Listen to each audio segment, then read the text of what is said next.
Good evening. Am I audible?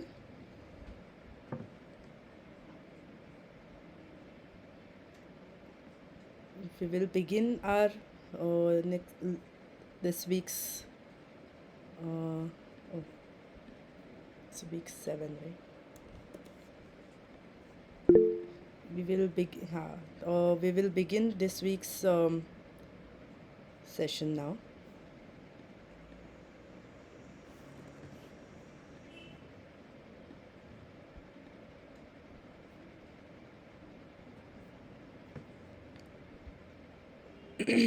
Welcome. Now we are in the seventh week of user-centric computing for human-computer interaction course, and we are conducting these problem-solving sessions so that solving assignments is much more easier for you.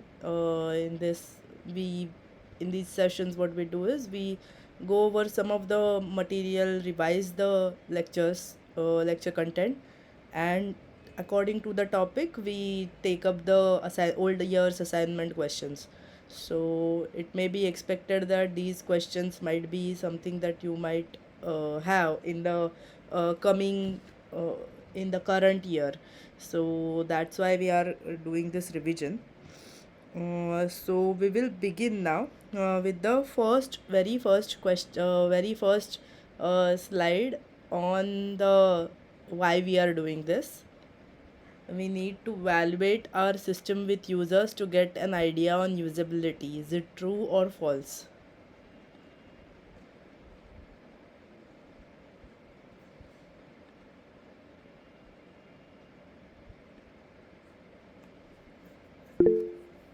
Correct. So we have this answer is pretty self-explanatory.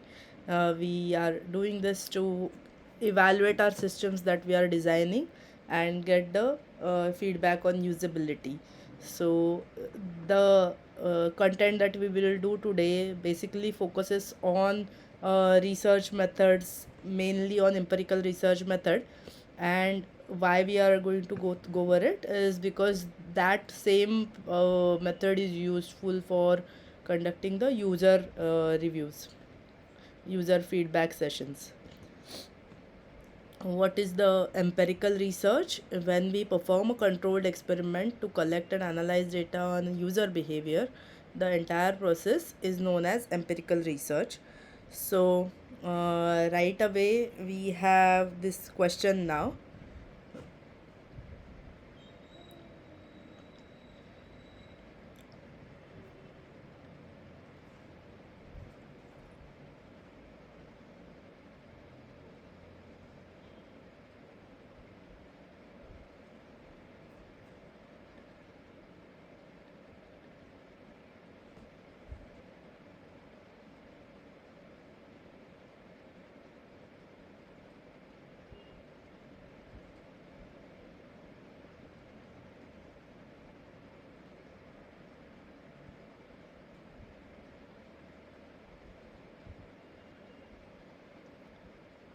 So the this name of this method is not model research.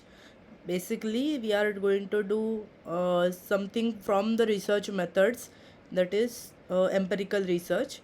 Empirical research is mainly uh, empirical itself. The word means experimental kind of thing. So you conduct an experiment and observe what happens, and that observation leads to the answers. Leads to the results of your observation, that leads to the results of your user behavior. So that's why it is empirical research. Model forming is a kind of part of forming the results, representation of the results that you acquired after observation. So model is basically an extension step that we join here, because we are focusing on computational model of user behavior. So the method itself will not have modeling as a main focus. Method will focus on conducting research and evaluation based on empirical research. So B is the right answer here.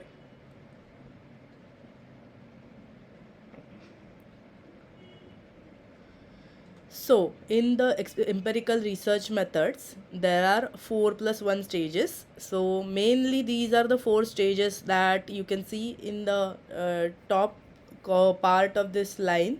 You will have the first thing is frame your research question, that is identification of RQ. Then there is determination of variables. So, for aligned with that RQ, we need to find out what are the variables and choosing participants, so that is sample selection. So that basically comes under the sample selection, experimental design, and the sample selection, experimental design with modeling, and then the what data you will collect. So those decisions all form under the designing of study experiment stage. In the next stage, analyzing of empirical data. So empirical data is basically experimental data. We conduct data analysis, and probably that leads to model building. So we don't have these as really different stages as such. This is basically 4 stages main, and then this building a model becomes the result, representation of the result.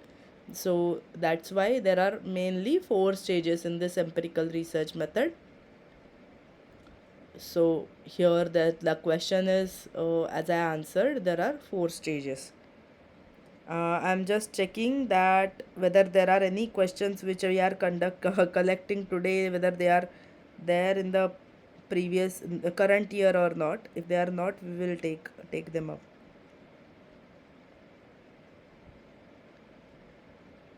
Okay.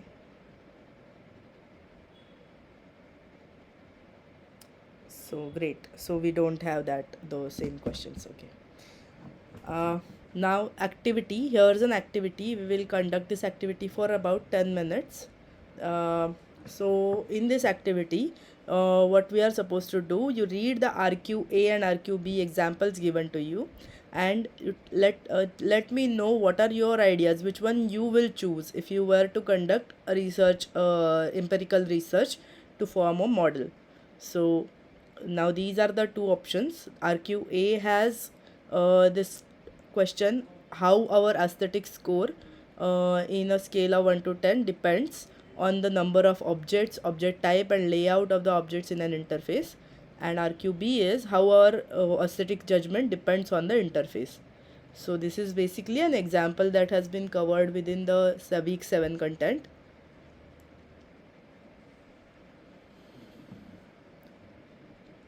You can unmute and say your answer if you don't mind. If you want to write, you can use the chat window and write.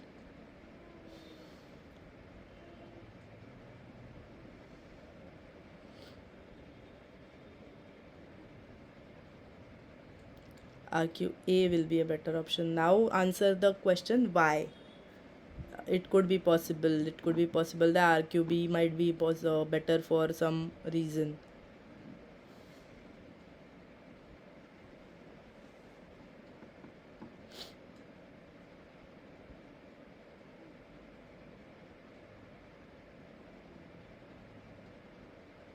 Okay, so quantifiability is a very good important thing.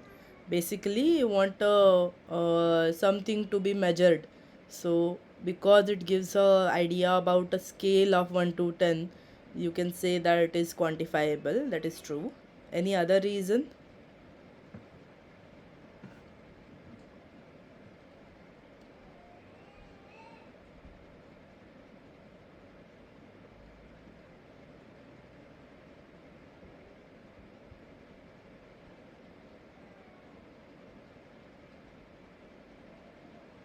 That it will help in analyzing. That is also again true, because we are able to quantify it in terms of some mathematics. We can have an expression of to create a model out of it. So there will be a possibility of creating a mathematical model. That is true, because so RQA is definitely a good one, because it specifies, it is measurable, it gives a Likert scale. Yeah, so it is showing you a kind of what kind of thing can be useful for measuring. So what kind of scale would be useful for measuring. All those questions are being answered. Now I want you to think whether RQA also has some limitation. and why would, in that case of that limitation, RQB might be a better RQ? What is the difference between these two?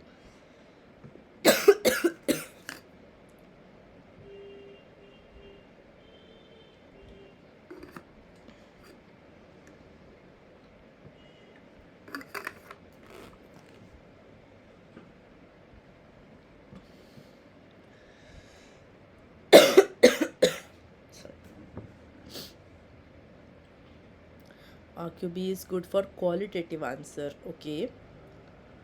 So it kind of depends. So if you if you want to conduct a quantitative question also around RQB, it might also be possible. The only thing is, because this RQ itself is pretty broad, so that's why we are not going for quantitative. But in terms of qualitative answer also, now I wouldn't say that RQB is a good qualitative, good one for qualitative answers. Okay, why? Because for even for qualitative answers, you need something measurable, if not in terms of quantity, in terms of scope. So you can't have something which is too vague or too broad. For example, the words here, aesthetic judgment. For myself, if I want to evaluate something based on qualitative and parameters, if I am presented with this term aesthetic judgment, I might think that it is about the beautiful icons that you have used, whether the color scheme of the layout is good or interface is good or not. That is one interpretation. Another interpretation of somebody else could also be that, are there too many items on the screen? Is it looking cluttered? Is it looking clean? So, in even in qualitative answers, if you try to answer the RQB using qualitative means, then also you will get multiple different interpretations of the user. So that's why, even though you want to go for qualitative answer, RQB is not good enough. What you are the yeah, so like expert judgment, even for expert judgment or something, the expert's interpretation is still open, right? So what is an interface for the expert? Is it only the layout, or where the layout appears on the screen? So all those, uh, vagueness is still there in RQB. The reason why RQB is could be good in some, yeah, it is open ended, mainly because it is generalizable. So open endedness may not be the most important factor of this RQB, but having a space for generalizability is, because in RQA you have specified, if these are the number of objects, if these are the number of type, if these are the, this is the layout options. So in given these options and given this scale, we can say that it is a good the aesthetic score depends or does not depend. Okay, so to what extent it does it depend, that can be specifically said in RQA. But in RQB, because there is no specification, it is useful for generalizability, which RQA is not. So the answers that you will get out of the RQA will be very specific to that context, where the test scenarios that you create or test conditions that you create with the multiple variations of number of objects, object type, and these three variables, number of objects, object type, and layout. So depending upon those test conditions only, you can say that this will be the aesthetic score. So that is a limitation of having even a specific RQ. Okay. Hello, Badal. Nice to meet you again. So, we are now going over these two RQs, RQA and RQB. If you want me to speak, translate in Hindi as well for some time, you can ask me. If you don't understand something, I will repeat it in Hindi. So let me know if you want supplementary Hindi also. Okay. So between these two RQs, we have discussed so far that RQA is very good because it gives measurable means to quantify the variables, but RQB is somehow more generalizable because it doesn't speak of a specific context. So this is the kind of trade-off that sir has explained in week 7 lecture 1. This trade-off is about what do you want more? Do you want something more generalizable or do you want something more specific? Even the specific RQA format that can also be modified to find out how much generalizable the answers could be. For example, you have the option of changing the number of objects, changing the object type, and changing the layout and collecting data with a different scale. So instead of scale from 1 to 10, you could once collect data from 1 to 5. You could another time you could collect data from 1 to 3. Scales can be varied. So in that sense, you will get the all the responses, and you can corroborate one's data, that is support one scenario's data with another and say that this is generalizable because the same output that we got in a scale of 1 to 10 with so many objects, so much this type of object and this layout, we are getting a similar result when we change the scale. So that is how this RQA can be made generalizable to a certain extent. So this is basically the content that gets covered in the week 7 lecture 1 in the middle, where sir explains the trade-off. Now we will go in depth how to formulate the RQs. The better RQs will not be vague as we saw in the previous example, and they will not be ambiguous. So if the RQs are ambiguous means having two meanings or having multiple meanings. Like I talked about, gave the example of what does an interface mean. So to one user, interface might mean that the appearance, the color scheme of the interface, and to another user it could be the layout of the interface. To another user it could be the number of objects that are presented on the screen. All that thing make the interface word itself very ambiguous when it stands on itself. So to make it non-ambiguous, we need to specify what part of the interface. Okay, so now we have seen some of the what should not be, right, RQ. So now the question would be like, what should be the RQ, right? So it should be useful for creating an experiment ahead. So after reading the RQ, the reader should get kind of an idea of what how to go about testing this question or getting answers for this question. It should be useful for defining measurable variables. It should be testable. So one other thing is testable, as in there should be some. So we saw the RQB was too open ended, right? Somebody might say that it depends, it does not depend, it depends I mean the judgment changes, gets affected positively, gets affected negatively.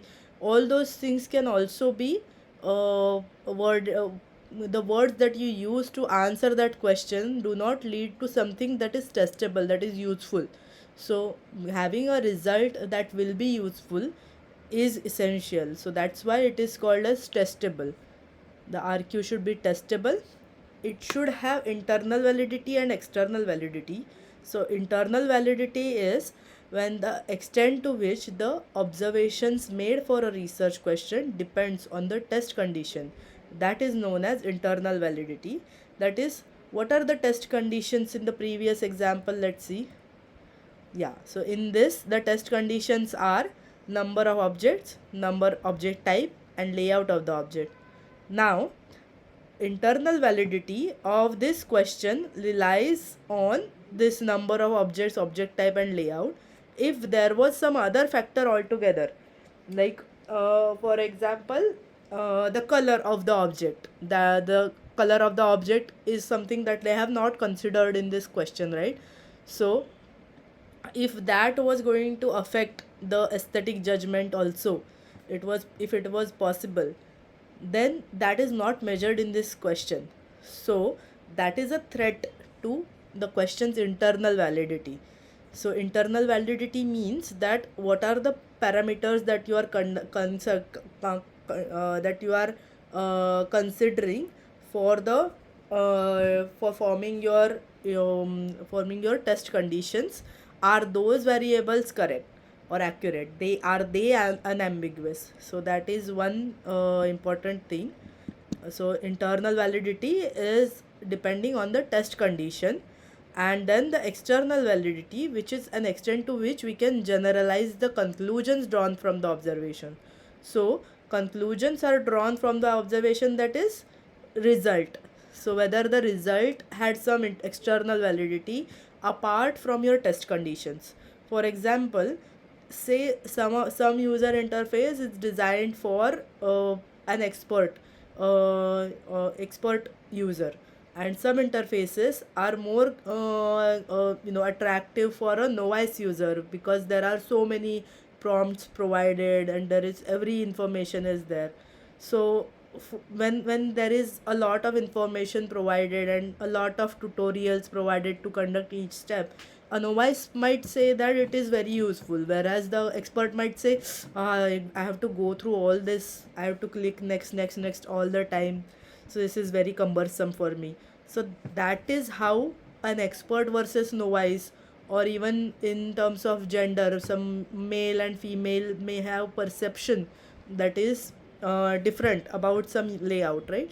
So these are the factors which are not considered in the given example, given test condition, which are external to the experiment itself.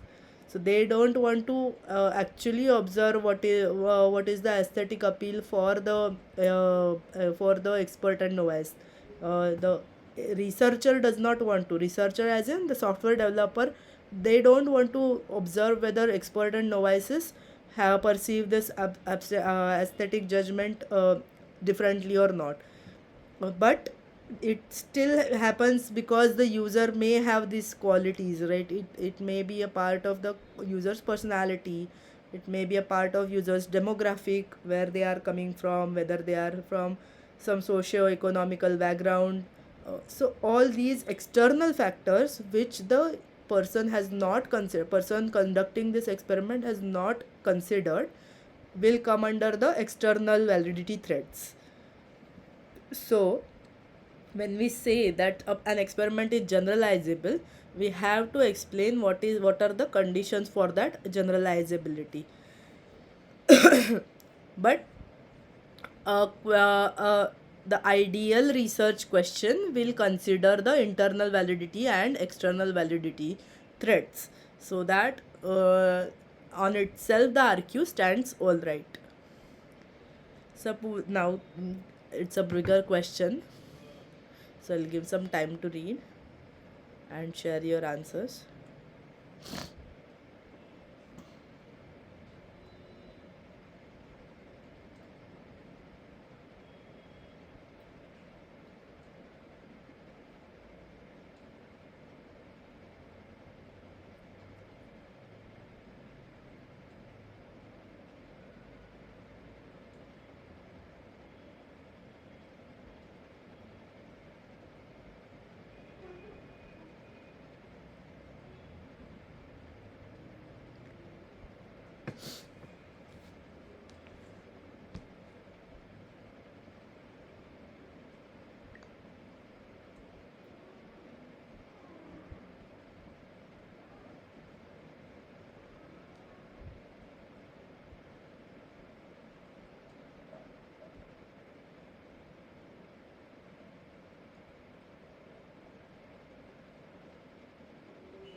A, A is correct.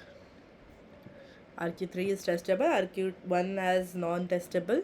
Testable basically means that the result will be useful and kind of what you were expecting to get out of the experiment. Going ahead, we have the hypothesis. What is an hypothesis? It is a testable RQ in a statement form. Just to simplify. Yes, so testable means you can do analysis on it, right? So now there are two types of hypothesis. One is null hypothesis, that focuses on whatever be the test condition, it does not affect the result. So does not affect is the keyword for null hypothesis.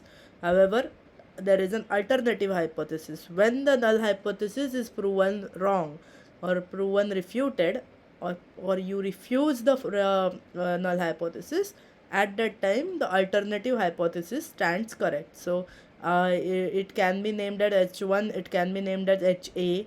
Usually HA is also preferred. That means that the test condition, depending upon the test condition, the dependent variable gets affected. That is the measurable, the quantity that you're trying to measure, it gets affected. Now empirical research, yeah, so example I will give. Empirical research objective is to try and refute the null hypothesis and prove the alternative hypothesis for evaluation of a system.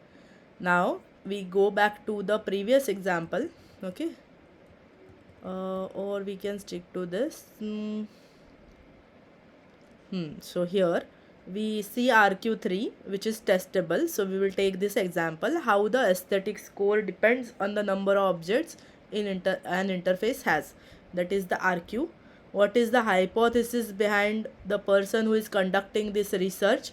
Is that the number of objects an interface has does not affect how the what the aesthetic score. So if you say does not affect, it means it is the null hypothesis of the software developer who is conducting this research. Why to have this null hypothesis? Because you what you try to do is, you will measure number of scenarios. You will collect users data in number of scenarios to prove that this is not wrong, this does not stand. So what you will say in the initial time is, you say that the number of object an interface has does not affect aesthetic score. Irrespective of that, we should get the same aesthetic score. So what you perform in an empirical research experiment is that you collect number of times you collect user feedback. When you have a certain number of users who have given you a kind of feedback, based on when every time in an experiment you will vary this number of objects within the interface and show to the user, collect their responses based on this scale of 1 to 5.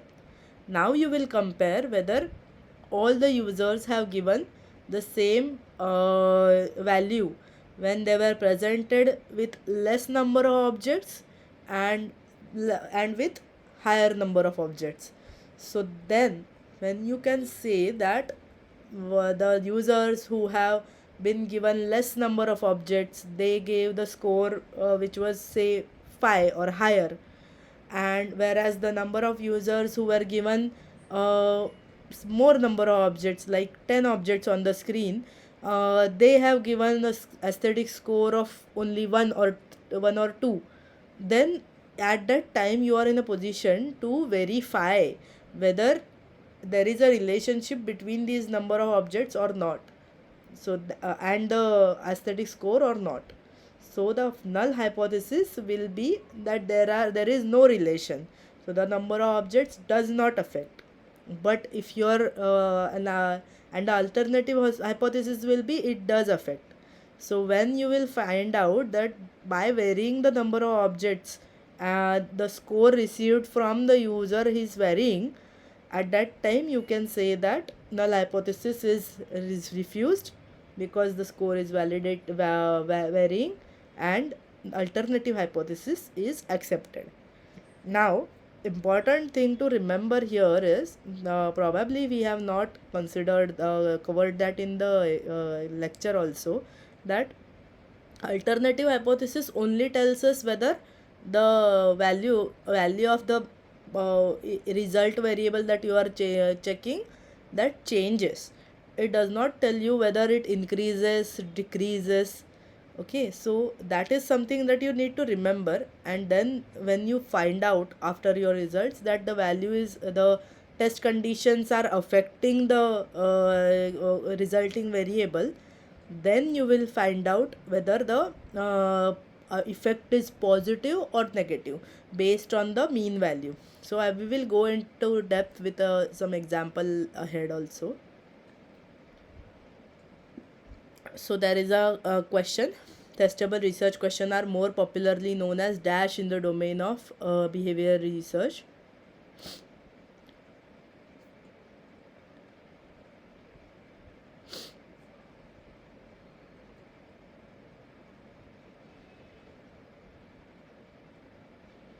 D correct. Research hypothesis. The hypothesis where we are essentially stating that the test condition is not going to affect the outcome is called as, so it does not affect.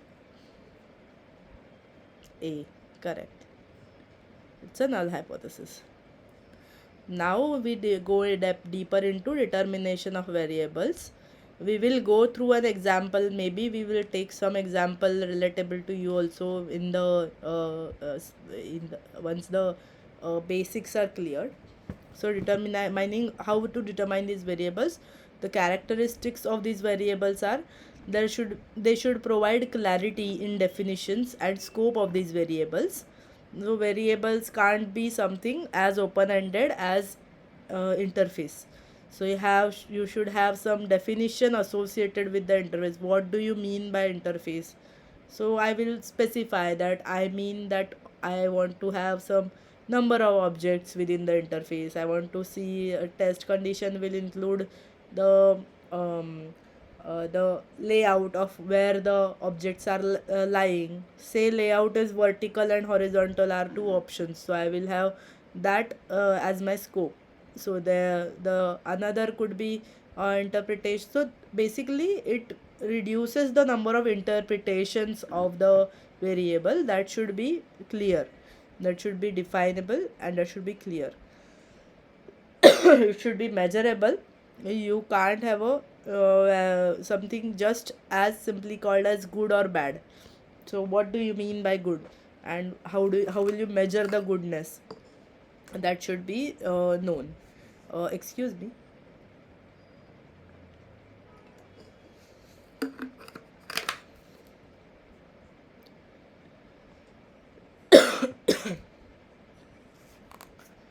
Next, it should be useful to identify the test conditions. So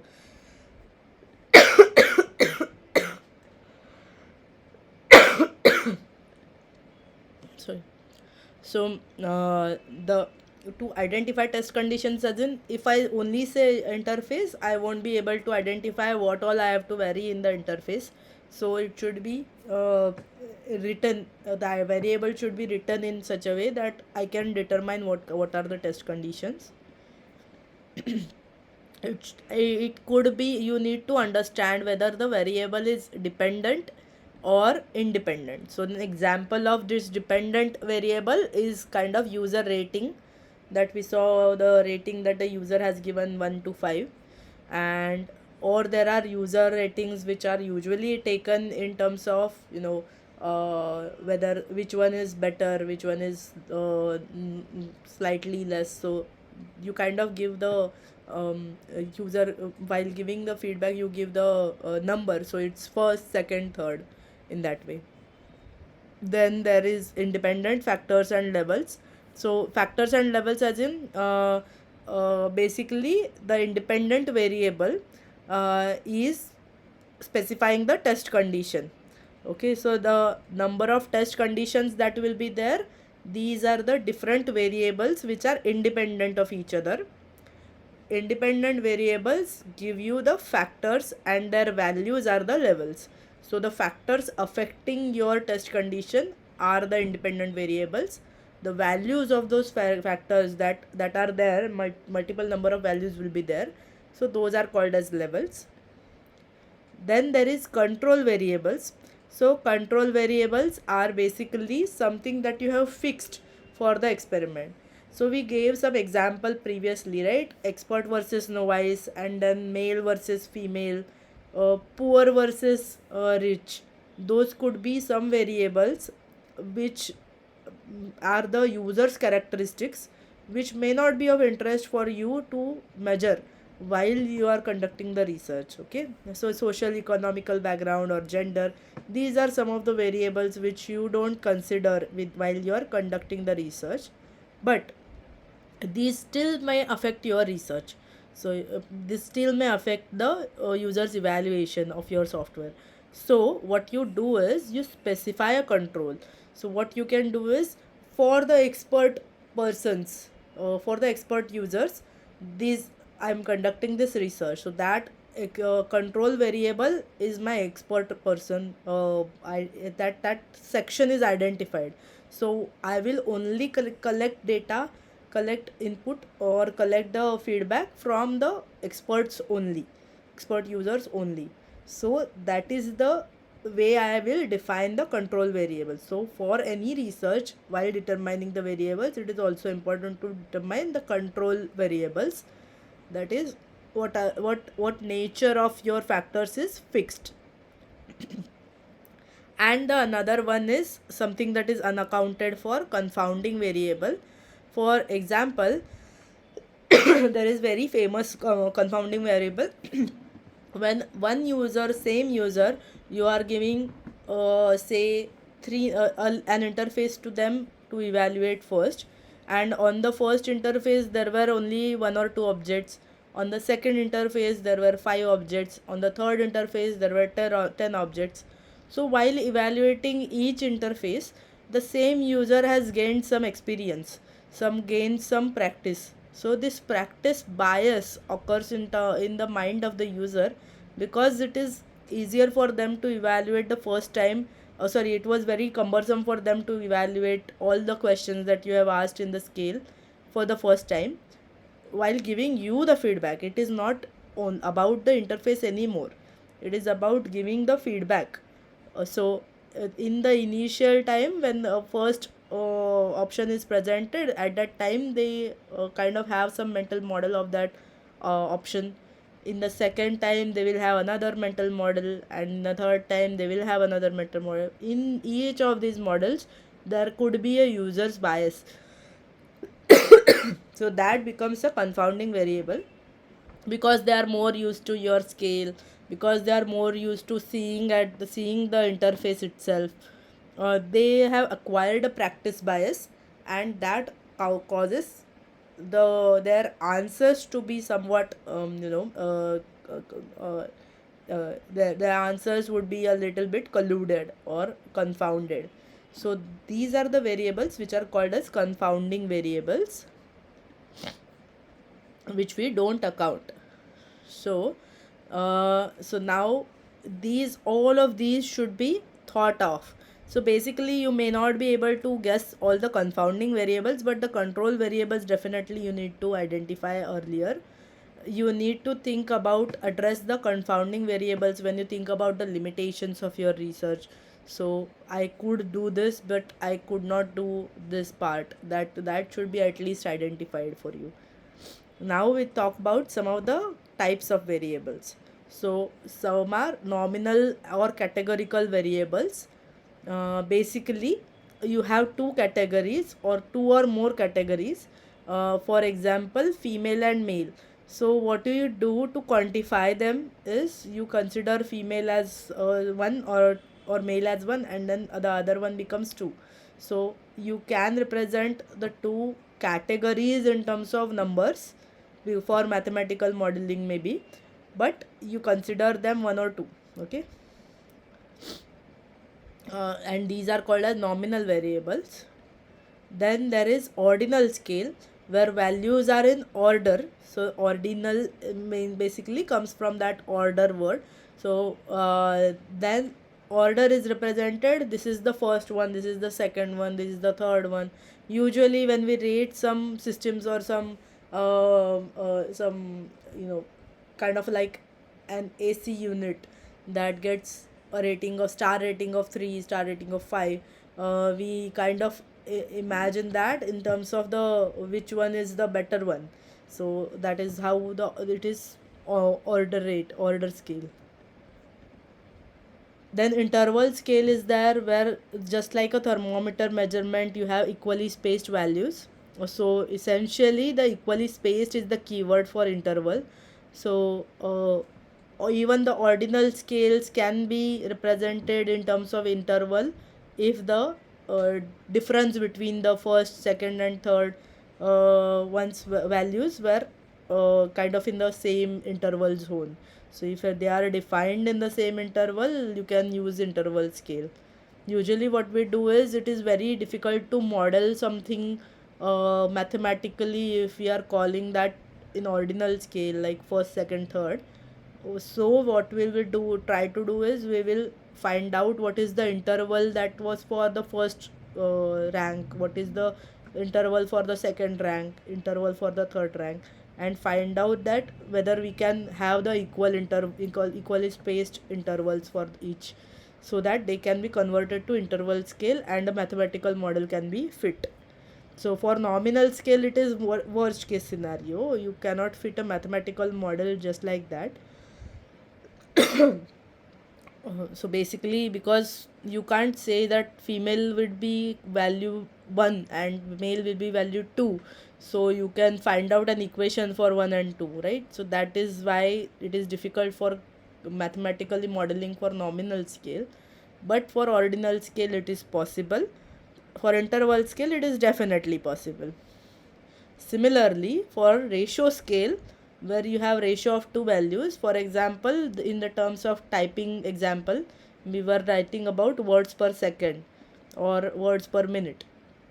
So those are the ratio scale examples, where interval scale and ratio scale are both having very good option of mathematical modeling.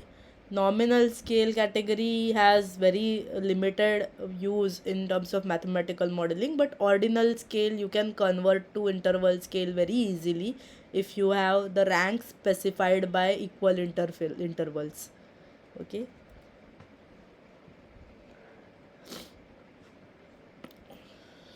Scales are heavily used for rating.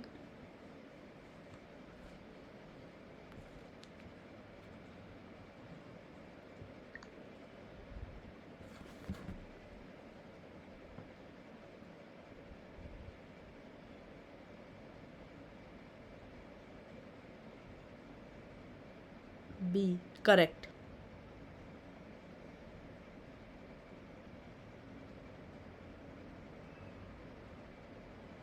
So, so it is ordinal scale. Now designing of the experiment is the third stage. So first we went through RQ, what formulating the RQ. Second part, we determined the variables, determined the types of variables. We found out what should be the control variable and confounding variables. All those we determined. So I'll ask one question before we go here. This is just kind of a test of your what you understood about the independent dependent variables. Can you identify what are the dependent and independent variables in this question that we have previously taken? In the RQ3, you will go ahead on even. Yeah, in RQA, what is the independent variable? What is the dependent variable?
So if you look at the RQA, which one is, we have already explained the used here the word depends. So we know which variable depends on something else, that is the dependent variable. So the aesthetic score is the dependent variable because it depends on. Then there are three variables ahead: number of objects, object type, and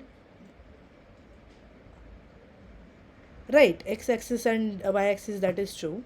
But axis is not the variable. Here the number of objects, object type, and the layout of objects are the independent variables which are defining the dependent variable aesthetic score. So we see that our with the resulting variable that we are expecting, that is the dependent variable usually, and the variables that define your test condition that you will change to identify multiple test conditions, those are the variables which will be independent variables. It is very important to know while designing an experiment that all the independent variables are actually independent of each other.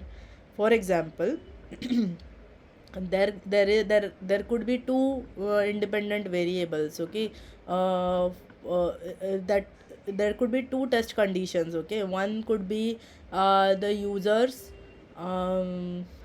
say the number of things the user sees on the screen, and the other one, here it is object type and layout of the objects, but it could have been screen composition or something like the screen the percentage of screen occupied, okay.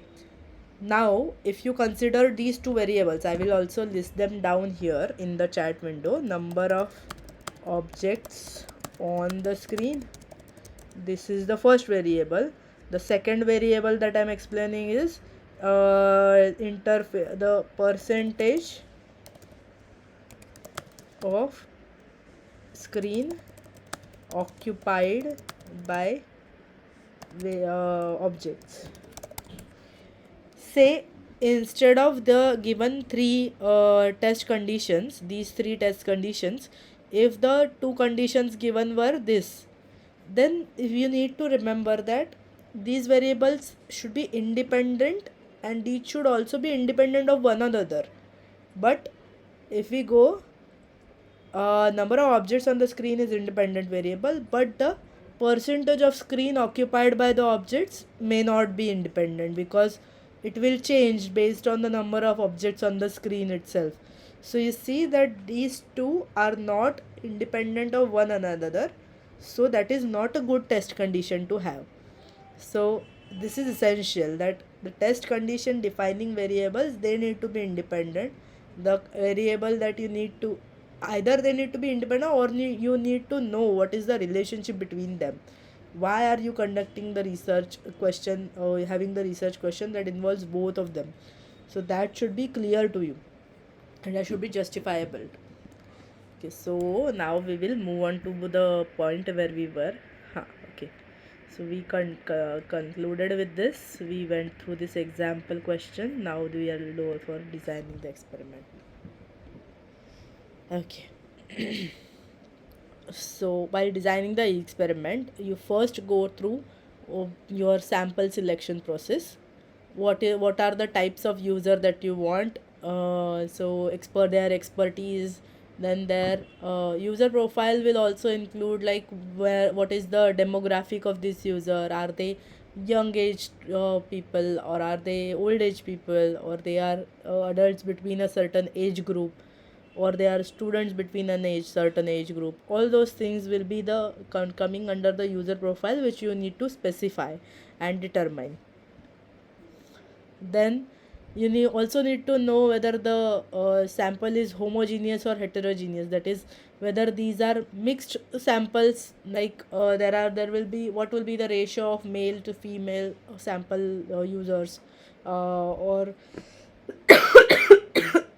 sorry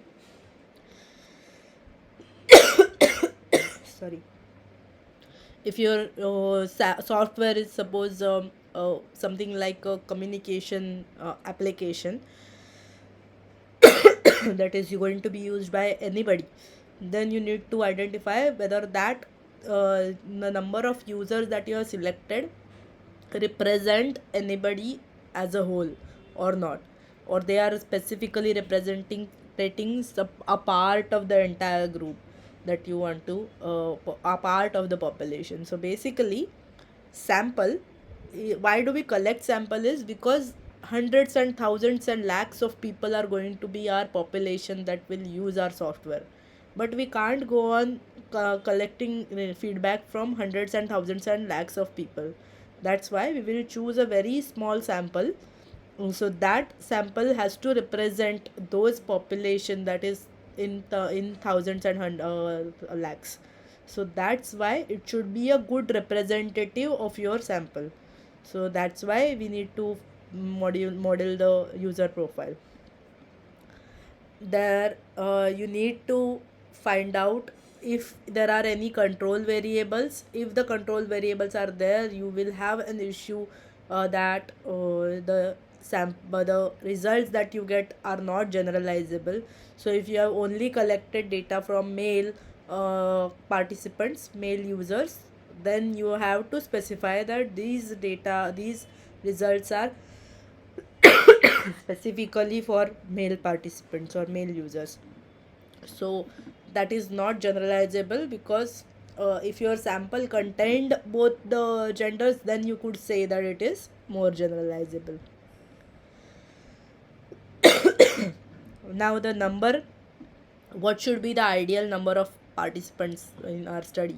So usually it has been verified that usually if the sample number lies somewhere between 5 to 25, you might be able to get useful insights.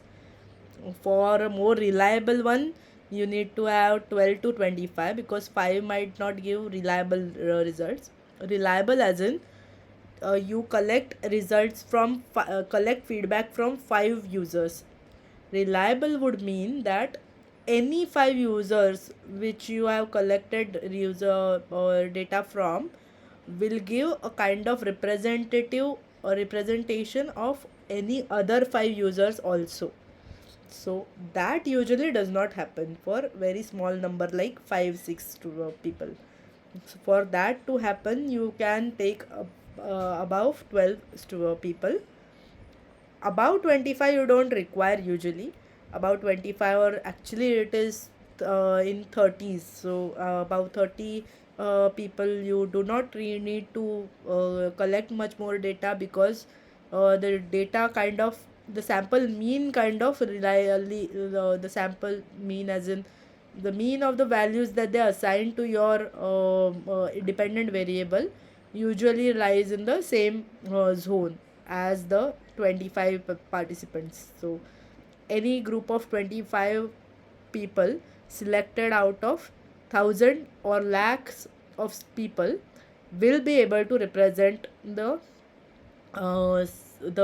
population to as a whole, provided there are not certain type of errors. So we'll go to the errors ahead. While designing this experiment, you also need to represent the task, or find out the task that they will perform in the software. So if you give the software entirely to the user and you are trying to measure their their usability study could be conducted. But so for example, you give some questionnaire, there are questions about usability, 4 questions about usability, and each question they evaluate based on Likert scale 1 to 10. Say that is your experiment, but now the task that they have performed on your software is coming through your software, then entire thing they have gone through and then exit. Then it could be a kind of representative, but it is a pretty broad thing, no, going throughout the software. So that is a broad measurement. Whereas if you want to want to actually find out empirically, you take up some task which is a representative of the entire software. So for example, we have seen so many laws in the previous week 5 and week 6. So each at the time of each law, we have seen that it was about, say, task execution or difficulty. So what they have conducted, how the way they have conducted research is, they first choose a task which requires them to type something or to navigate, perform some constraint navigation. So that task is not entire software, entire layout, going through the entire layout. It is basically performing a series of actions that are deterministic and representative of this task that they want to measure. So if you want to the, the example that we are taking here, if you want to evaluate the aesthetic judgment, then you need to provide the user with the screen which has so many elements of variation, and you can ask the user the feedback. So if I only give a login screen, probably I will not get a right judgment of aesthetic of my software, right? So that's why determination of task, which is a good representative of the question that you are trying to solve, that is important in designing this experiment. Now, in the part of designing experiment, while talking about the assignment of task, basically task final is finalized. Now who will perform what, that also needs to be done. Now suppose there are hundreds of people whom you have chosen, uh, out of which you have chosen 25 people. They have to go through the entire software. That is your that is your final thing, that you have to evaluate the entire software. Now in the entire software, you want to make some tweaks, like in the first edit you want to give them just the software as is. Then you want to make it more user centric by some methods, applying some methods.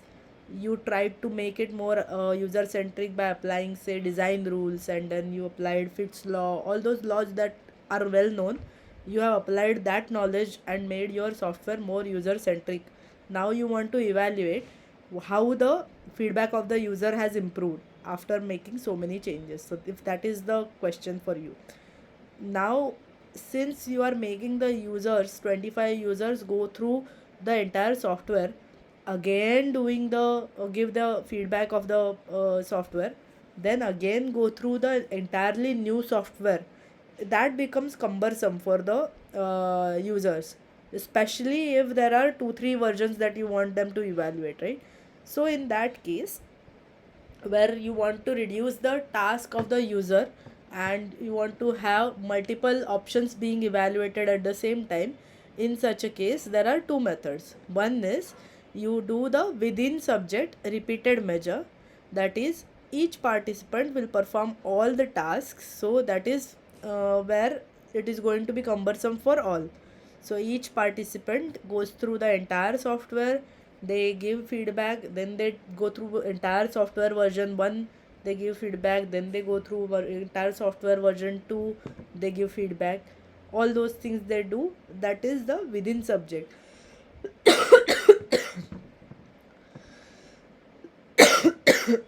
Sorry, repeated measure. But you could also do between subject method. Sorry, in which you will have 25 participants performing the software using the software 1, the software version 0. You will have 25 other participants performing software version 1, and 25 other participants performing using software version 2. And then you compare the usability values given by each of them. You will get that each participant has a specific subset of tasks performed, and they give the result. You can compare between these two. So that is the within subject and between subject design. The advantage of this between subject was that each participant has performed only single gone through single software, so it is less cumbersome for them. In the within subject design, because each participant has gone through the same number of steps and giving you feedback, the process is being practiced by them, so that there is practice effect of that the confounding variable has arrived here. So to avoid that, what you do, there is an option to avoid this practice effect for the person who is giving the all going through all the stages. So the solution is to go give a randomly, you select the sequence of the task that they perform. Even with the random selection process, there are some times where you will have the same users performing the same thing, same sequence, because it is randomized. So maybe there are 2 3 users who are performing the same thing. In that case, what will you same sequence, so in that case you have the uh, what is this LSM, Latin square matrix task sequence. So in this, it is this square matrix. P1 participants are here, and say R1 to R4 are the different task sequences. So they are supposed to do R1, R2, R3, R4. These are the different tasks that they are supposed to perform in the software, one after another sequentially. Say you want them to evaluate these 4 tasks or these 4 interfaces. There was first interface option, that was R1, second interface option was R2, third one was R3, and fourth one was R4, and you want each participant to evaluate that. How to avoid this practice effect is jumble them up. So how do you jumble them up? Using this square matrix. So you will need 4 participants, and these 4 kind of combinations of the sequence for each of the participants, so that you can say that since all of them have given this rating, even though they have conducted completed seen the interfaces at a different time interval, they are not, we can say that practice effect is not present. Okay. Now here it is important to remember, if the number of options were more, like say the number of options that you want them to evaluate, each one to evaluate is 5 or 6, in that case you also need so many participants, and then so many combinations again you have to consider. So that square matrix is kind of broad,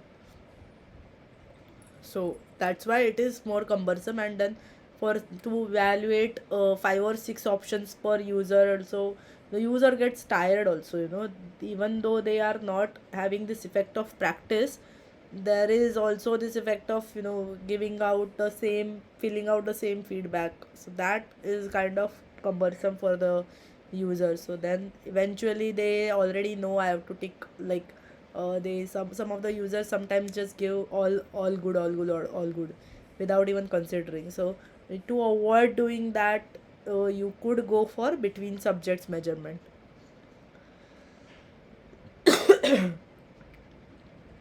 The question.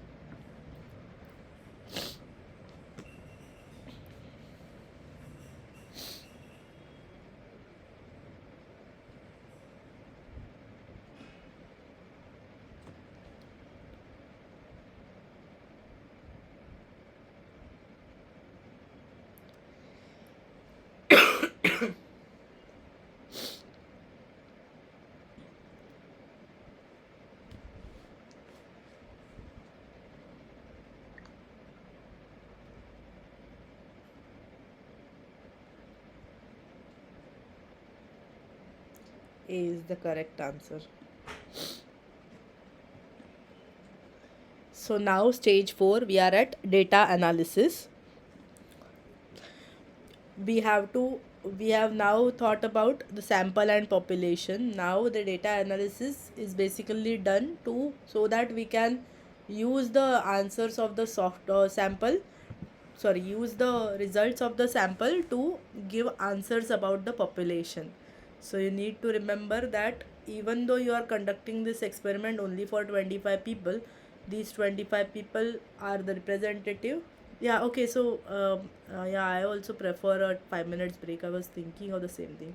So we'll take a 5 minutes break. We will meet again at 8:15 maybe. If I will take a 9 minute break.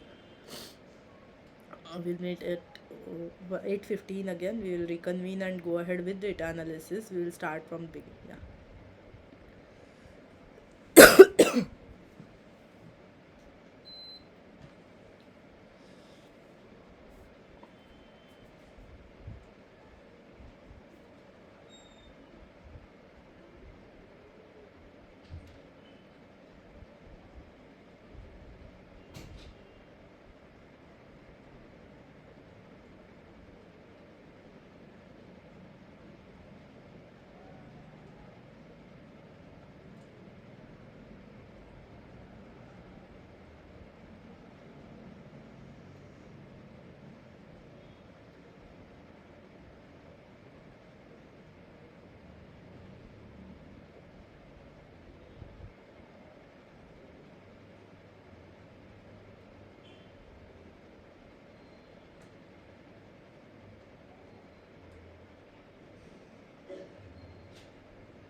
Shall we continue ahead?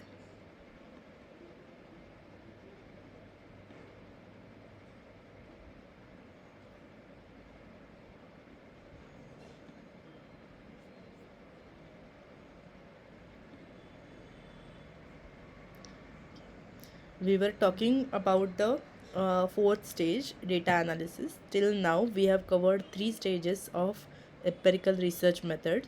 First was identification of research questions. Second was determination of variables.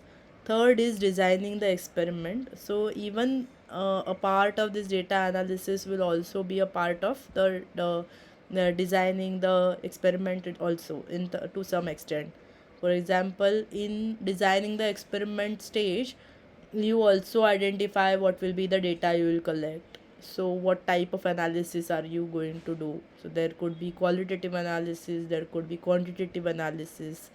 Then you could do some statistical analysis, which is going to fall under the quantitative analysis part.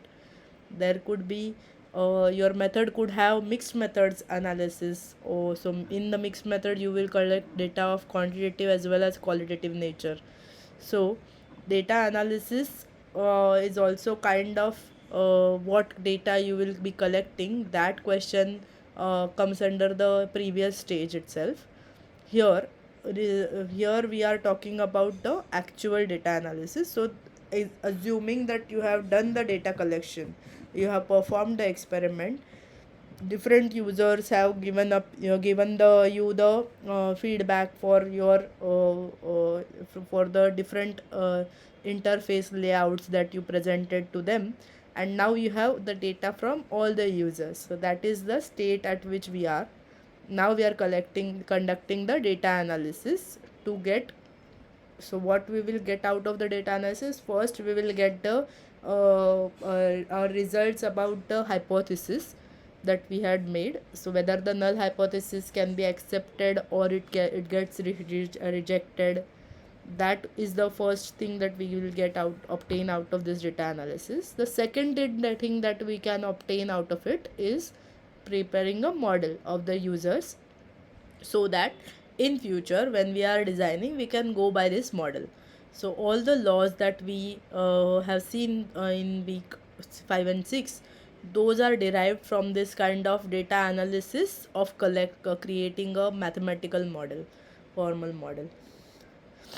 So we were talking about the sample and population. That is, we even though we look at the entire population, we are collecting data from a particular sample, and we have made sure that this sample represents the population. So we are now going to talk about the results, which are, if there are the sample is not a correct representation of the population, we would say that it is indicative. But if it is a correct representation, we could say that it represents the population to this much extent.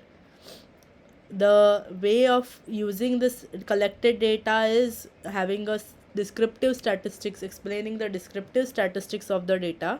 So different users must have given you the values for this Likert scale questionnaire that you have given them. Now you can say that there are from the different users sample data, you have these mean, median, mode and standard deviation of the given data. You can plot up a histogram or some other say box plot of the received responses and represent this data. That becomes the descriptive statistics, which talks about whether the data was normal or not normal, how was the data looking like. So that is the main part where you give the visualization or the mathematical mean, median, standard deviation and mode, those components to make sense of that received feedback from the user. Then we go towards this statistical test. So statistical tests are basically useful for comparative reasons mainly. So if you were comparing the previously used interface to a novel interface, to a new design or a more user centric design, then you will need statistical test. So then only descriptive variables will not give you a correct idea. For instance, if you have, even if you have the mean, median, mode and standard deviation values of the previous interface user feedback and the new interface user feedback, you cannot tell whether this difference, if there is a difference actually or not, because mean itself will average out things, right? To give you an example, just consider two numbers for two different, the means of two different numbers, 1 and 9, and the mean of another two numbers, 5 and 5. So for both of the set of numbers, you will still get the mean will always be 5. Mean is going to be 5 only. So the and also the median is going to be 5 for both the cases. So then in such cases you don't have a good measurement of what is the ideal way to compare the two sets, so sets of different feedbacks. So for that reason we have statistical tests. These are calculations to determine the difference between the means. So it is not the only the difference of all the sample data. We compare the means of each sample data. Usually we say difference of means because we prefer to compare means in parametric studies. If we go for non-parametric, we will be comparing median values. We will talk more about that in the next slides.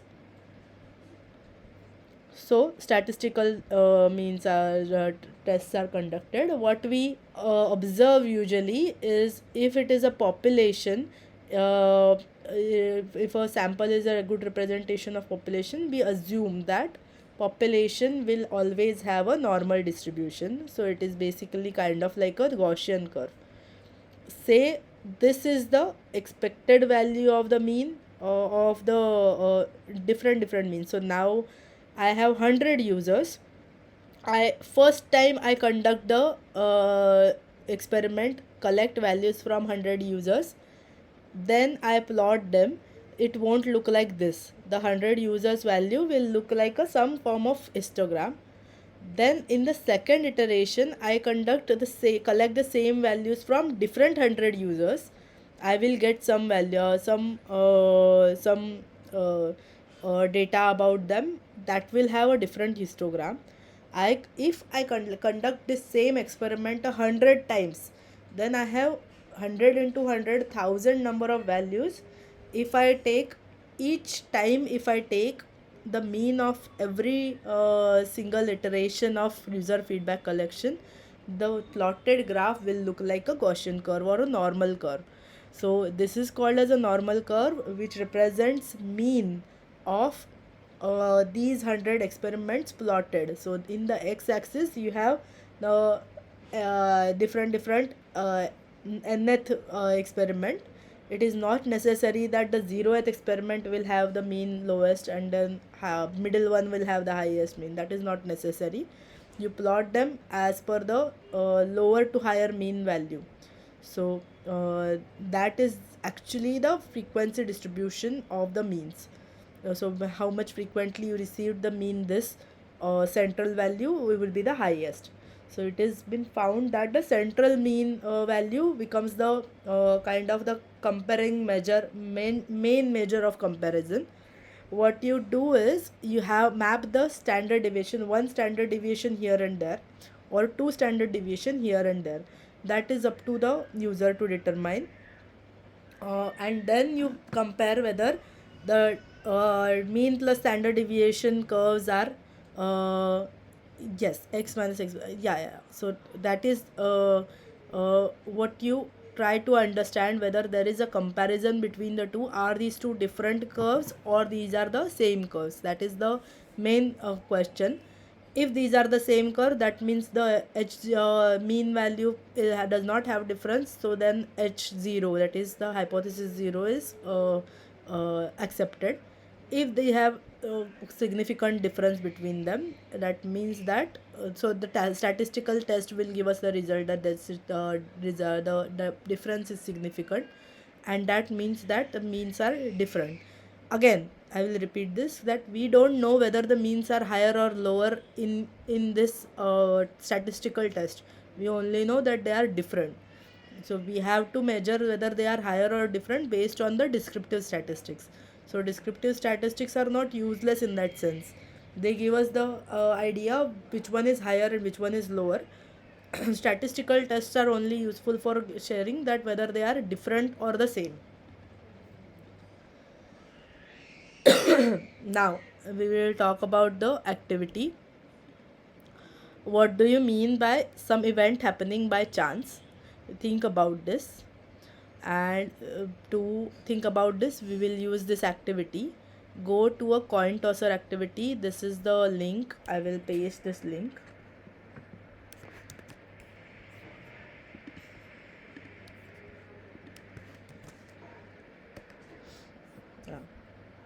You can go to that screen. What is the activity that you have to do? You have to enter the following values: number of coins you enter 1, number of repetitions you enter 5, and probability of getting tails, here you enter 50. So what we are doing is we are tossing one coin for 5 times, with where each the chances of getting heads and tails are equal only. So that is what we are doing. What we are supposed to do is share the results you get in the form of this. So what was your result that you got after this coin toss that you can share? I will also share my screen for that.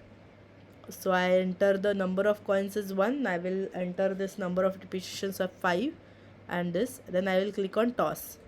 So I got this as my result. Okay. You can post your result here in the chat window.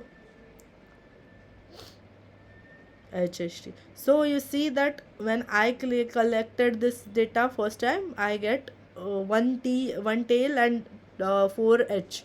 So for my first trial, the actual probability, experimental probability of getting an H was 4 by 5, whereas getting a probability of T was 1 by 5. For you, it is again different. For you got H 3 H's, so 3 by 5 for H and 2 by 5 for T. Hi Sylvia, we are conducting this experiment. I will again post the link if you want to join this activity. The activity is basically this. You go to this link, enter these following values, and share the results that you get in this format. Okay. So now that you have done it once, the next thing is repeat this experiment again. Just click on the toss button, keep the values same. You will see that the result that you get is changed.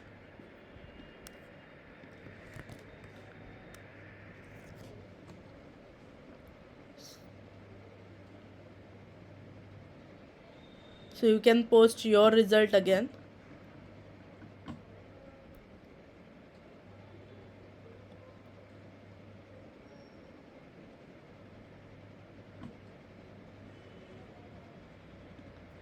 And then you repeat this once again. Click on the toss button again. Copy paste the result here and share it with us on the chat. Okay, very good, very nice. Oh Sylvia, I think you have given 10 instead of 5, but that's okay. The outcome of this activity is that, say for me, some TTT, I can see that experimental probability value is changing the whole time. Theoretical probability 50%, 50% is the same.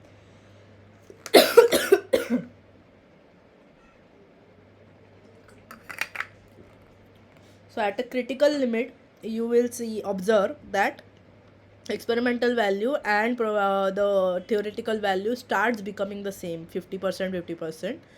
This happens after so many trials, like about 10,000 or 1 lakh trials. You will see that the values of experimental probability are more close to 50% than they are here right now. Okay, so if you change these values to say 5 lakh. If I start calculating, I toss this coin 5 lakh times, I will start getting something which is experimental probability, which is kind of equal to 50/50. Okay, so we saw that the probability values change, right? So that is the takeaway. Now when we try to define chance, what we mean by this event happening by chance is that we want to make sure that the result that we are getting out of this user feedback collection is not happening by chance. So by chance, as in I am saying that this T and H have 50/50% percent probability of occurring, but that shouldn't be subject to chance. That should be proven. That should be true. So what we try to do is we try to measure the probability of getting a certain mean, and we try to see whether that probability is sorry, the difference in the mean is there or not. That probability should be more than 5%. So if it is below 5%, we can say that yeah, it could be happening by chance. So for example, out of 100 tries, 5% of the times things are different. That could be because of chance. So sorry, 95% of the times the means are different. That could be because of chance, because 95% of the times you are, more than 5% of the times the same thing can happen. I will just phrase again because I got a little confused while saying. If some event happens within the, in terms of percentage, if out of 100 more than 5 times if certain thing is observed to be happening, you could say that it is happening by chance because of some factor. But if it is happening very little number of times, then you can say that it is not happening by chance. It is happening because there is a reason, and that reason is because we have made certain parameters, we have identified certain test conditions which are causing this effect, nothing else. So some event happening by chance is basically not able to support your hypothesis that the result get affected by your experiment. So to make sure that something is happening because of your experiment, you will use this, you will have to ensure that the event is not happening by chance. Then that is why p value comes into picture. So p value, what is with this p value? Why do we have a parameter that p value is less, should be less than 0.05? P value indicates the probability that an event occurred by chance or not. So when we have a p value 0.05 less than 0.05, it indicates that probability that an event occurs because of chance, not your specific condition. So if it is more than 0.05, it means that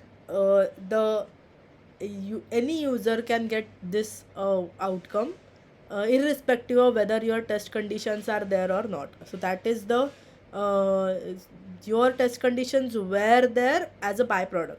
So that is why we try to say that it was not a byproduct, it was the main cause that made the difference in the means. So we need the probability p value to be less than 0.05 to be certain that the statistical difference is because of the test conditions. P value needs to be less than 0.05. In some conditions where you need even more certainty about the results, you may have to have the keep the p value less than 0.01 also. So you just avoid the avoid the reduce the gap even from 5% to 1%. In this entire scenario that I explained, there are two types of errors. So for Madhuri, who has just joined, I will give a little bit of backstory. We were talking about two means. These are the two mappings of different two means, normal curves of collection of different means. This was our null hypothesis. If these two curves were coinciding with each other, we would say that null hypothesis is satisfied. That is, null hypothesis is accepted. There is no difference in the means. But because these two curves are separated from each other, you can see that there is a lot of gap between the peaks of these two. You are we believe that the means have a difference. Okay, so our aim while conducting an empirical research method is that because of our test conditions, there are two distinguished this two distinguished curves are also happening. So now there are two types of error that we have when we try to conduct a statistical test. When we conduct a statistical test, usually the result that we get is in terms of this p-value. They share that t or any the statistical test result is this, given the p-value as 0.0, say 2, 0.01, or it could be 0.2456, anything. We have to make sure that if it is less than 0.05, then we say that the difference is significant. If it is more than p-value 0.05, then we will say that it is because of chance. We cannot say it is different. We cannot reject the null hypothesis. Now here there are some conditions. For example, we assume that null hypothesis is true. We conduct the experiment, we find out that the mean is different. Okay, so that has happened. So in this condition, there are two possibilities. One possibility is that null hypothesis was actually true and we found out that it is true after the experiment.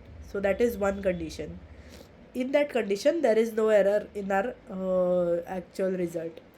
But there is an error when null hypothesis is actually true, but our result finds out that it is not true. That is called as false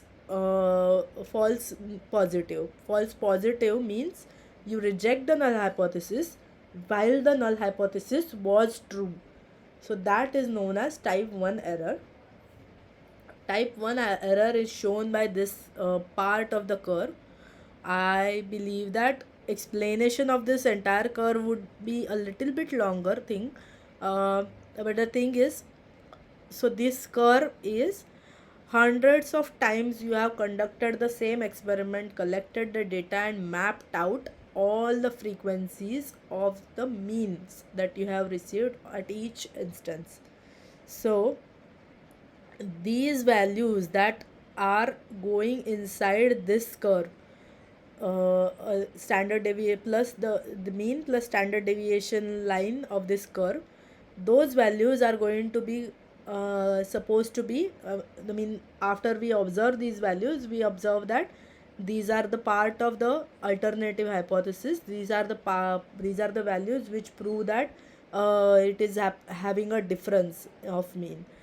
So for such values, we say that this is the type 1 error, because actually these values are of the first curve part, but they lie because they are overlapping.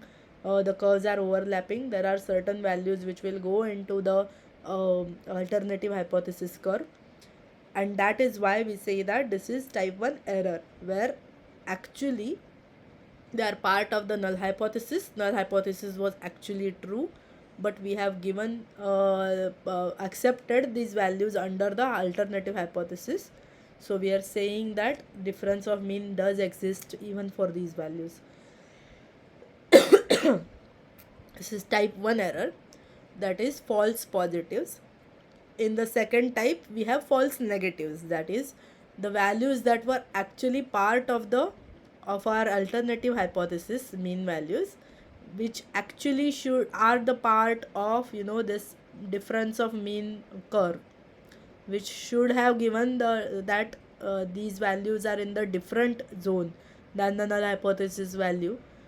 These are falling under the null hypothesis curve also, so that is why they are the ones that get rejected, even though they should have been the alternative hypothesis should have been accepted.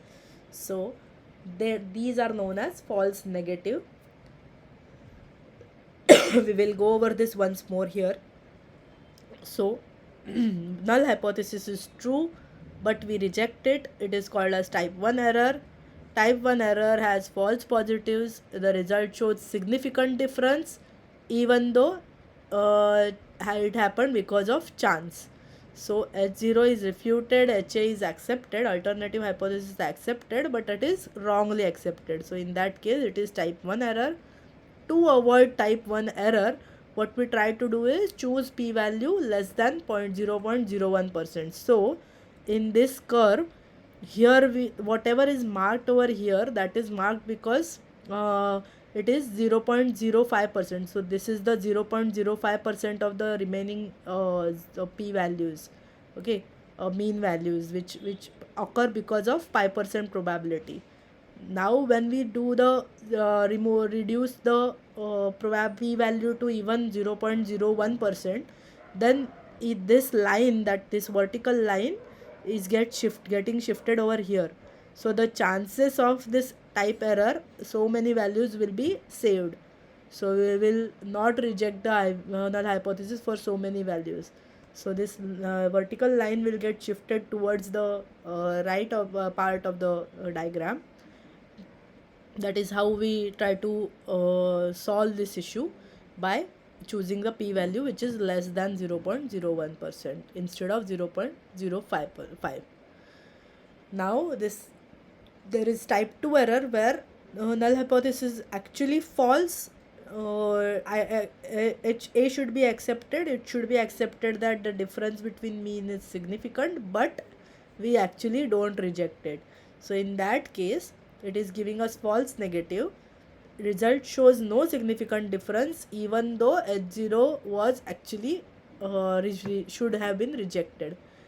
To avoid that, we choose a greater sample size, so that, now again observe this example. If there was greater sample size, the curves would have been a little bit more overlapping. In that sense, this part that is kind of outside would be more would have more overlap, that would save us from committing this type 2 error. So to mitigate the type 1 error, we choose a lower p-value, and to mitigate type 2 error, we choose a greater sample size. Now you can say that 25 was the one that we chose earlier. What should be the greater sample size? So maybe there is scope for collecting data from 30 users, there is scope for collecting data from 40 users, all those things. That can be done to avoid the type 2 error. The possibility of type 2 error will be there based on how susceptible your data collection is. So if you can avoid ambiguity in the test cases, if you can avoid ambiguity in measurement instrument, then these type 1 and type 2 errors are also getting reduced at that level to a certain extent also. So you need to, that's why you need to refine the experiment so much while before collecting the data. Now let's go to this old assignment question. We perform significance test on data and find the statistic is significant with p less than 0.05. We can say with confidence that the data is due to the treatment and not by chance in dash of the times.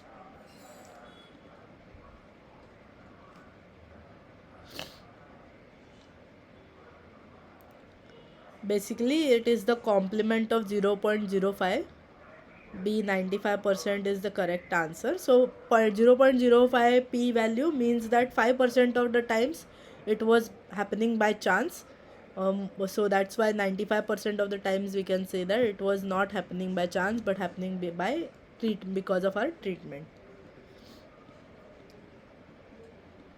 So either you say p value is less than 0.5, 0.05, or you also sometimes it is phrased in research papers like the confidence interval is 95%. Okay, so now we are almost towards the end of our session. We go for the type of tests to go for, which statistical tests to perform basically. So, assuming that you have collected data in quantitative means, some sample scores are there which the users have given you for evaluation of your software or interface, and now you are evaluating that data. First step what you will do is you will conduct some test, statistical test. Examples are Shapiro will test, Kolmogorov Smirnov test. There are other tests also to determine the normality of the data, whether the data can be represented in terms of this curve or not. Basically, is your sample represent a good representation of the population? So in case it is the a normal data, you will see, is the population data normal? Yes. In that case you will go for parametric test. There is this test will also give you the variance of the data. Now if you suppose you have two data sets, one data set is the scores, evaluation scores from the users who went through software version 1, and then you have data set of evaluation of scores of the users who went through software number 2 version 2. You compare both these data, you conduct Shapiro-Wilk test for both the data sample scores and individually, and you find out whether the both of them are representing normal or not. You also try to identify what are the variances of both the groups. If they have equal variance, then you can go for parametric test. In case the variances are different, you can't go for parametric test, then you have to go for non-parametric test. Non-parametric tests are basically, yeah, they are useful because they don't then rely on mean, they rely on something other than means, like median scores. They will the peak of that normal curve will be fitting through median curve. Less sample size, around 5 to 10, then use non-parametric tests. That is, if you have less sample size, 5 to 10, then again you have to conduct this Shapiro-Wilks or Kolmogorov-Smirnov test. If the values are normal, if you get the result as normal, you can go for parametric test. It is not essential that you have to use parametric test for based on sample size. So sample size does not determine that. But if you have two different sample sizes, then you might need a different test in parametric test. So based on the sample sizes, sample variances, there is a choice of parametric test that will be different, and there is a choice of non-parametric test that will be different. So I am giving this extra resource. This is a statistics test that I usually use. It basically has multiple statistical tests that they are accurately given. So I have shared this resource. Which test to choose can be identified from this chart. In terms of parametric and non-parametric, we saw what is when to go for parametric and when to go for non-parametric. Normal data, equal variance, go for parametric. Otherwise, in any condition, go for non-parametric test. Within the different combination they have discussed, basically levels are the two different values. Yeah. If there are two different parameters size, say 5 and 7, in that case even parametric tests work. It is not essential for parametric tests to have same number of samples to be compared. Okay, so there are parametric tests like t-test even, which have which can have different sample sizes. If you have different sample sizes, I am assuming that the same people are not performing the two experiments, so you will conduct between sample comparison. That is not a matched paired t-test or paired t-test, but not paired, non-paired, or only t-tests or unmatched t-tests. In that case, you can have different number of samples. Yes, so independent samples t-test. That's what I was saying, between subjects. And for the same person performing both the softwares and giving you feedback, you will go to within subject PRT design. One ANOVA is basically more than two groups comparison. So there here, if you are having comparison between only two versions of software, you could do that with t-tests. If you have comparison with more than one version of software, you will go for ANOVA. If the normal factors are the factors that you have received, or the samples that you have received are not normal, instead of ANOVA you will go for Wilcoxon sign rank test or Kruskal-Wallis test. Not Wilcoxon sign rank, Kruskal-Wallis test or Friedman test. Next we will go to, so this is a chart which is very handy. We will go ahead. So as you saw the in chart, there are so many options. So this question is, t statistics is the only way to test the statistical significance. Is it true or false?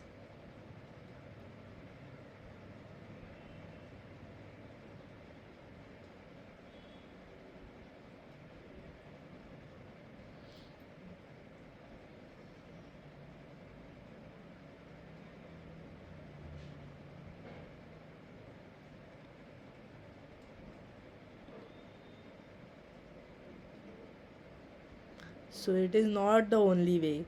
We saw that there are so many tests. T statistics is one of the tests. This is t test is the t stat gives you the t statistics. After the t test result, you will get some value of t. So that is known as t statistics. So it is not true. It is actually false that only t test can be performed. Apart from the t test, we can perform ANOVA, which gives you some other statistic value. There would be Z score, that could be W score. There are U scores which you get after Mann-Whitney U test. So after Wilcoxon sign rank test, you get W score. So in that cases, you don't have a t test, but you have a parallel something which is using medians, conducting the same experiment, but instead of using means, they conduct a experiment and find out the W value or U value. So these are the statistics that are also useful. So that's why this statement is false. Apart from t statistics, there are F scores, there are W scores, Z scores, which are also useful. With each test answer, you will also get this score, you will also get a p value. So usually what you need to focus on is the p value. If the p value is less than 0.05, you can make this statement that this null hypothesis is refuted, and you can accept the alternative hypothesis. So the desirable outcome based on for me, if I have designed one interface without considering user-centric design parameters, and the other interface where I have considered user centricity, I have considered, put in a lot of effort and designed, modified the design. I'm now comparing the feedbacks of the user for both these versions. If the sample scores were normal, I would have gone for this t statistics. But in a sense where in a situation where the sample values I have received are not normal, in that case I will go for Mann-Whitney U test or some other test. At that time, I won't rely on t statistics. I will go for the other means of statistics. Now there is the last part, which is building a model. I think we are extending a little bit, 5 minutes. Yeah, so we have 5 minutes now. In building the model stage, this is basically not actually a research, empirical research stage. This is for us to have a computational model of representation. we can what we try to do is we either go for a regression fit, the values that we get out of it, we try to have a linear or non-linear regression fit of the values to identify what is the model or mathematical model in which we can express the user's behavior in our system. Or we can go for supervised learning techniques, that is ML algorithm, to again linear or non-relation fit can be done using the supervised learning algorithm if we have large number of data. Say we have hundreds of number of data, we usually go for supervised learning algorithm where that data is used as a training data set, and then we determine the equation or model equation. So none of these, both of these we don't need to do manually, we can do this using some tool. Will give you an example of linear fit. So remember the aesthetic score example that we have taken. There were, suppose that we are only considering the object number as the variable level. So in the first iteration we will conduct this experiment, we will keep 4 objects on the screen, we will collect the user scores, and we will get some aesthetic score mean.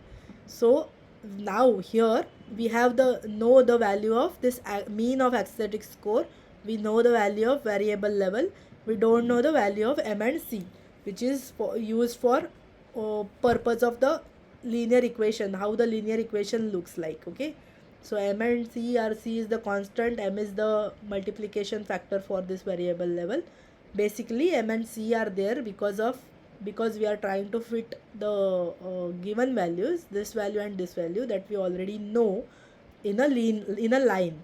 So this is kind of a equation of a line. You know this value, you know this value, you have the variable, you have some equation in terms of these values for 4 objects. Now you will collect the change the number of objects. Say instead of 4 you conduct the same experiment with 8 objects on the screen, and you take the user feedback, get the aesthetic score from the user. You have the, now the new mean is known, this is another value, this is a 8 value, M and C are not known. Now again you have more objects on the screen, say 12 values, 12 levels are there, 12 objects are there. So for the 12 objects you show that to users, you get their aesthetic score. Now you have another value known here on the left hand side, and here on the right hand side you put it 12. So you have 3 equations for the variables. Yeah, so for the variables M and C you have 3 equations, you can definitely identify what is the value of M and C. And once these values are identified, now you have each number of variable level, now you have solve for M and C, and then you use this variable level as the variable. So instead of writing a variable level, I can call it L.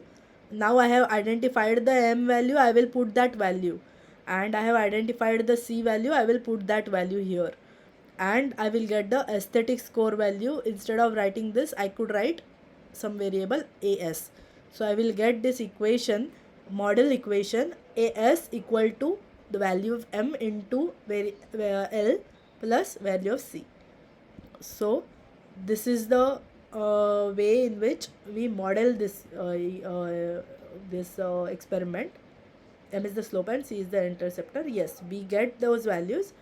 Important thing to know is that why in supervised learning techniques in ML algorithms, we will always get some C1 C2 C1 value, which is another constant that gets added which is getting added as unknown because of the for the starting value. So that always will be there whenever you run the experiment. If you want to see how to implement supervised learning techniques or LML algorithm, I have recorded one video as a course assignment for myself in learning analytics course. So in which I use the ML tool RapidMiner for model fitting. I have example of linear regression. I will copy paste this link in our here in our chat. Yeah. So I have recorded this as a course assignment, so it is not very well recorded, but it has an example data which I have fit into the uh, uh, which shows an example of linear regression fitting. So how these values are calculated, what are the how to use this tool of RapidMiner, that you will get from that video. So that if you have collected data of say a number of users or 25 users or something, you can use that data to model your system, so model your user behavior. So thank you for attending today's session. This is end of week 7. We have covered all the old assignment questions, and I am hoping that this attending this session would be useful for solving the other this week 7 assignment of this year. Thank you for joining. We'll close this session now. Thank you.